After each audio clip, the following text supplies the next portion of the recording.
మీకు దేవాలయంలో శివలింగానికి ఆవు పెరిగిచ్చి అభిషేకం చేయించుకోవచ్చు, లేదా ఇంట్లో శివలింగం ఉంటే ఇంట్లో శివలింగానికైనా ఆవు పెరుగుతో అభిషేకం చేసుకోవచ్చు. దేవాలయంలో అయినా శివుడికి దధ్యోజనం నైవేద్యంగా సమర్పించవచ్చు, ఇంట్లో అయినా దధ్యోజనం నైవేద్యంగా సమర్పించవచ్చు.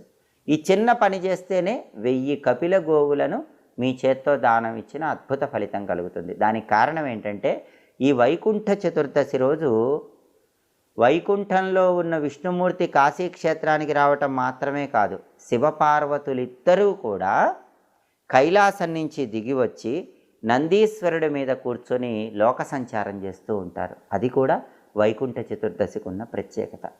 అందుకే ఈ ప్రత్యేకమైన విధి విధానం పాటిస్తే 1000 కపిల గోవులు దానం చేసిన ఫలితం కలుగుతుంది.